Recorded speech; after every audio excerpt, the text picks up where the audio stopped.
Hello, and welcome to All for the Journey. I'm your journey reader, Eric Thompson. Today's reading is taking place from the book of Genesis, chapters 29 through 31. Our scheduled reading follows the Bridges for Peace, Ignite the Truth Bible reading plan. So let's begin. Jacob hurried on, finally arriving in the land of the east. He saw in the distance 3 flocks of sheep lying in the open field beside a well, waiting to be watered. But a heavy stone covered the mouth of the well. It was the custom there to wait for all the flocks to arrive before removing the stone. After watering them, the stone will be rolled back over the mouth of the well. Jacob went over to the shepherds and asked them, "Where do you live?" "At Haran," they said. "Do you know a man there named Laban, the grandson of Nahor?" "Yes, we do," they replied. "How is he?" Jacob asked. "He's well and prosperous. Look, here comes his daughter Rachel with the sheep." "Why don't you water the flock so they can get back to grazing?" Jacob asked. "They'll be hungry if you stop so early in the day." "We don't roll away the stone and begin the watering until the flocks and the shepherds are here," they replied. As this conversation was going on, Rachel arrived with her father's sheep, for she was a shepherd. And because she was his cousin, the daughter of his mother's brother, and because the sheep were his uncle's, Jacob went over to the well and rolled away the stone and watered his uncle's flock. Then Jacob kissed Rachel, and tears came to his eyes. He explained that he was her cousin on her father's side, her aunt Rebekah's son. So Rachel quickly ran and told her father Laban. As soon as Laban heard about Jacob's arrival, he rushed out to meet him and greeted him warmly. Laban then brought him home, and Jacob told him his story. "Just think, my very own flesh and blood," Laban exclaimed.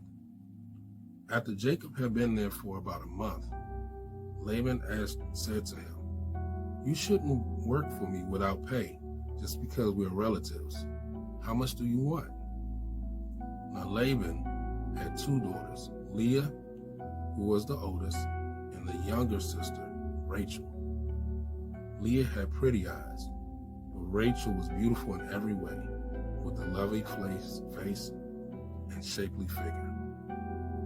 Since Jacob was in love with Rachel, he told her father, "I'll work for you 7 years if you'll give me Rachel, your younger daughter, as my wife."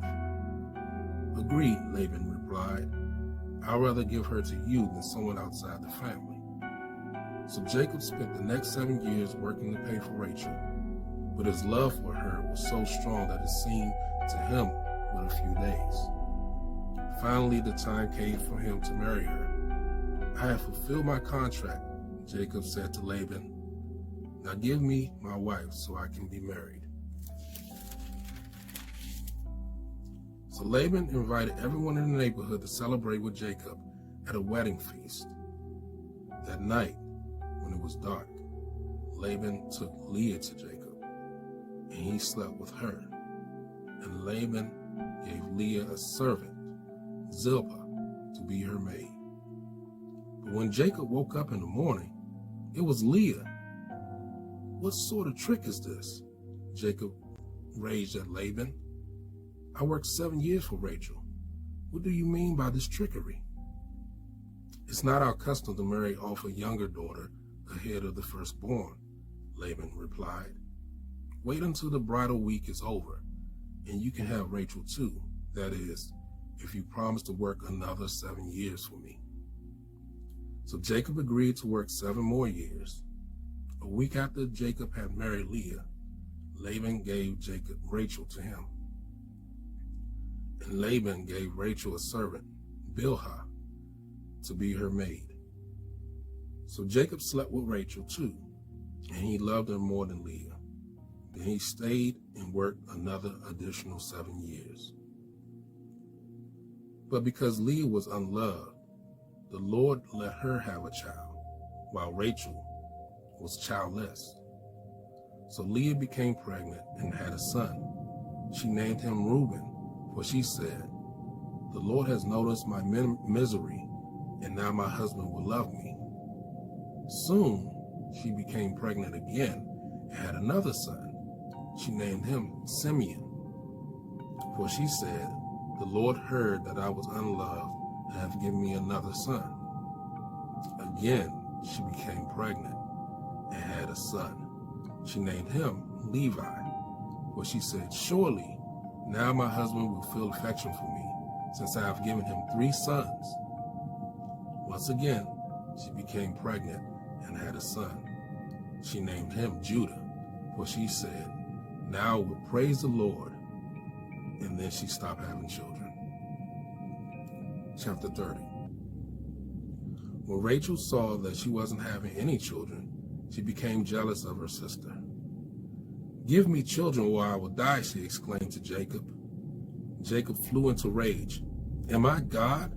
he asked. "He's the only one able to give you children."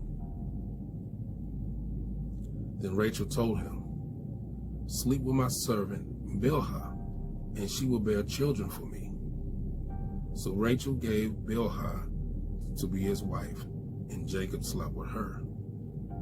Bilhah became pregnant and presented him with a son. Rachel named him Dan, for she said, "God has vindicated me. He has heard my request and given me a son." Then Bilhah became pregnant again and gave Jacob a second son. Rachel named him Naphtali, for she said, "I have had an intense struggle with my sister, and I am winning." Meanwhile, Leah realized she wasn't getting pregnant anymore, so she gave her servant Zilpah to Jacob to be his wife. Soon Zilpah presented him with a son. Leah named him Gad, for she said, "How fortunate I am." Then Zilpah produced a second son, and Leah named him Asher, for she said, "What joy is mine, the other women will consider me happily indeed." One day, during the wheat harvest, Reuben found some mandrakes growing in the field and brought the roots to his mother, Leah. Rachel begged Leah to give some of them to her, but Leah angrily replied, "Wasn't it enough that you stole my husband? Now will you steal my son's mandrake roots too?" Rachel said, "I will let him sleep with you tonight in exchange for the mandrake roots." So that evening, as Jacob was coming home from the fields, Leah went out to meet him. "You must sleep with me tonight," she said. "I have paid for you with some mandrake roots my son has found." So Jacob slept with her, and God answered her prayers. She became pregnant again and gave birth to her 5th son. She named him Issachar, for she said, "God has rewarded me for giving my servant to my husband as a wife." Then she became pregnant again and had a 6th son. She named him Zebulun, for she said, "God has given me good gifts, and my husband, now he will honor me, for I have given him 6 sons." Later she gave birth to a daughter and named her Dinah. Then God remembered Rachel's plight and answered her prayers by giving her a child. She became pregnant and gave birth to a son. "God has removed my shame," she said, and she named him Joseph, for she said, "May the Lord give me yet another son." Soon after Joseph was born to Rachel, Jacob said to Laban, "I want to go back home. Let me take my wives and children, for I have earned them from you, and let me be on my way. You know I have fully paid for them with my service to you." "Please don't leave," Laban replied, "for I have learned by divination that the Lord has blessed me because you are here. How much do I owe you? Whatever it is, I'll pay it." Jacob replied, "You know how faithfully I've served you through these many years, and how your flocks and herds have grown. You had little indeed before I came, and your wealth has increased enormously. The Lord has blessed you from everything I do. But now, what about me? When should I provide for my own family? What wages do you want? Laban asked again. Jacob replied, don't give me anything at all. Just do one thing, and I'll go back to work for you. Let me go out among your flocks today and remove all the sheep and goats that are speckled or spotted, along with all the dark-colored sheep. Give them to me as my wages. This will make it easier for you to see whether or not I have been honest. If you find my flock have white sheep or goat that are not speckled, you will know I have stolen them from you. All right, Laban replied. It will be as you said. But that very day, Laban went out and removed all the male goats that were speckled and spotted, the females that were speckled and spotted with any white patches, and all the dark-colored sheep. He placed them in the care of his sons, and they took them 3 days' distance from Jacob, where Jacob was. Meanwhile, Jacob stayed and cared for Laban's flock. Now Jacob took fresh shoots from poplar, almond, and plane trees and peeled off strips of the bark to make white streaks on them. Then he set up these peeled branches beside the watering troughs of Laban's flock, would see them as they came to drink, for that was where they mated. So when the flocks mated in front of the white streaked branches, all of the offsprings were shrieked, speckled, and spotted. Jacob added them to his flock, thus separating the lamb from Laban's flock. Then at mating time, he turned the flocks towards the shrieked and dark-colored rams in Laban's flock. This he turned flocks, Then this is how he built his flock from Laban's. Whenever the stronger females were ready to mate, Jacob set up the peeled branches in front of them. He didn't do this with the weaker ones, so the weaker lambs belonged to Laban, and the stronger ones were Jacob's. As a result, Jacob's flocks increased rapidly and became very wealthy with many servants, camels, and donkeys. Chapter 31. But Jacob soon learned that Laban's sons were beginning to grumble. Jacob has robbed our father, they said. All his wealth has been gained at our father's expense. And Jacob began to notice a considerable cooling in Laban's attitude towards him. Then the Lord said to Jacob, return to the land of your father and grandfather and to your relatives there, and I'll be with you. Jacob called Rachel and Leah out to the field where he was watching the flock, so he can talk things over with them. Your father has turned against me and is not treating me like he used to, he told them. But the God of my father has been with me. You know how hard I've worked for your father, but he has tricked me, breaking his wage agreement with me again and again.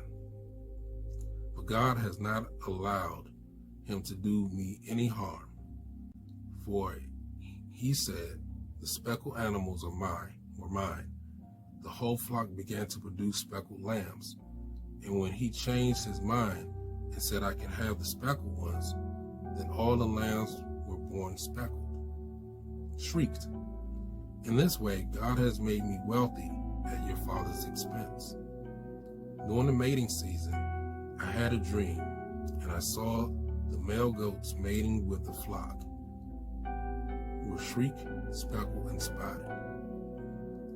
Then in my dream, the angel of God said to me, Jacob, and I replied, yes, I'm listening. The angel said, look, and you will see that only the shrieked, speckled, and spotted males are mating with the females of your flock. For I have seen all that Laban has done to you. I am the God who you met at Bethel, the place where you anointed the pillar of stone and made a vow to serve me. Now leave this country and return to the land you came from. Rachel and Leah said, "That's fine with us. There's nothing for us here. None of our father's wealth will come to us anyway. He has reduced our rights to those of foreign women. He sold us, and what he received for us has disappeared. The riches God has given you from our father are legally ours and our children's to begin with. So go ahead and do whatever God has told you." So Jacob put his wives and children on camels. He drove the flock in front of him. All the livestock had been acquired at Padan Aram, and set out his journey to the land of Canaan, where his father Isaac lived. At the time they left, Laban was some distance away, shearing his sheep. Rachel stole her father's household gods and took them with her. They set out secretly and never told Laban where they were leaving. Jacob took all his possessions with him and crossed the Euphrates River, heading for the territory of Gilead. Laban didn't learn of their flight for 3 days, but when he did, he gathered a group of relatives and set out in hot pursuit. He caught up with them 7 days later in the hill country of Gilead. But the previous night, God had appeared to Laban in a dream. "Be careful about what you do to Jacob," he was told. So when Laban caught up with Jacob, as he was camped in the hill country of Gilead, he set up his camp not far from Jacob's. "What do you mean by sneaking off like this?" Laban demanded. "Are my daughters prisoners, the plunder of war, that you have stolen them like this? Why did you slip away secretly? I would have given you a farewell party with joyful singing accompanied by tambourines and harps. Why didn't you let me kiss my daughters and grandchildren and tell them goodbye? You have acted very foolishly. I could destroy you, but the God of your father appeared to me last night and told me, 'Be careful about what you say to Jacob. I know you feel you must go, and you long intensely for your childhood home. But why have you stolen my household gods?' I rushed away because I was afraid," Jacob answered. "I said to myself, he'll take his daughters from me by force. But as for your household gods, let the person who has taken them die. If you find anything that belongs to you, I swear before all these relatives of ours, I will give it back without question." But Jacob didn't know that Rachel had taken them. Laban went first into Jacob's tent to search there, then into Leah's, and then he searched the tent of the 2 concubines, but he didn't find the gods. Finally, he went into Rachel's tent. Rachel had taken the household gods and stuffed them into her camel saddle, and now she was sitting on them. So although Laban searched all the tents, he couldn't find them. "Forgive my not getting up, Father," Rachel exclaimed. I'm having my monthly period." So despite this thorough search, Laban didn't find them. Then Jacob became very angry. "What did you find?" he demanded of Laban. "What is my crime? You have chased me as though I were a criminal. You have searched through everything I've owned.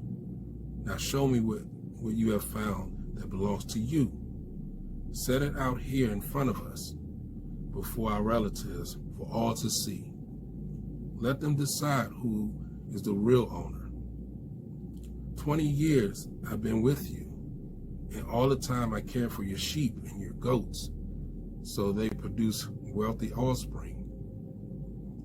In those years, I've never touched a single ram of yours for food. If any were attacked and killed by wild animals, did I show them to you and ask you to reduce the count for your flocks? No, I took the loss. You made me pay for every animal stolen from the flocks, whether the loss was my fault or not. I worked for you through the scorching heat of the day and through cold and sleepless nights. Yes, 20 years, 14 of them earning for your 2 daughters, and 6 years to get the flock. And you have reduced my wages 10 times. In fact, except for the grace of God, the God of my grandfather Abraham, the awe-inspiring God of my father Isaac, you would have sent me off without a penny to my name. But God has seen your cruelty and my hard work. This is why he appeared to you last night and vindicated me. Then Laban replied to Jacob, these women are my daughters, and these children are my grandchildren, and these flocks and all that you have are mine. But what can I do now to my own daughters and grandchildren?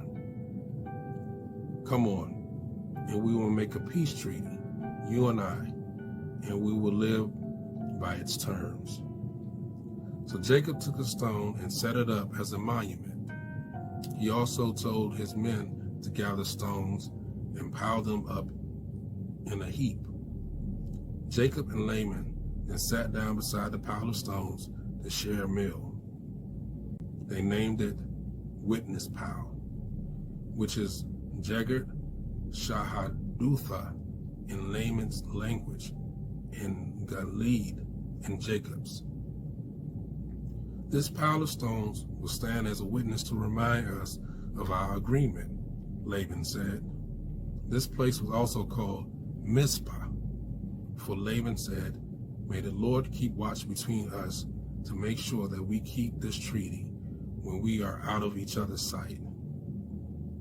I won't know about it if you are harsh to my daughters or if you've taken other wives, but God will see it. This heap of stones and this pillar stand between us as a witness of our vows. I will not cross this line to harm you, and you will not cross it to harm me. I call on the God of our ancestors, the God of your grandfather Abraham, and the God of my grandfather Nahor, to punish either one of us who harms the other. So Jacob took an oath before the awesome God of his father Isaac, and to respect the boundary lines. Then Jacob presented a sacrifice to God and invited everyone to feast. Afterwards, they spent the night there in the hills. Laban got up early the next morning and kissed his daughters and grandchildren and blessed them. And then he returned home. Thank you for being with us as we share God's words. I hope that you were richly blessed by them, and I pray that God's word spoke to you. Enjoy the rest of your day.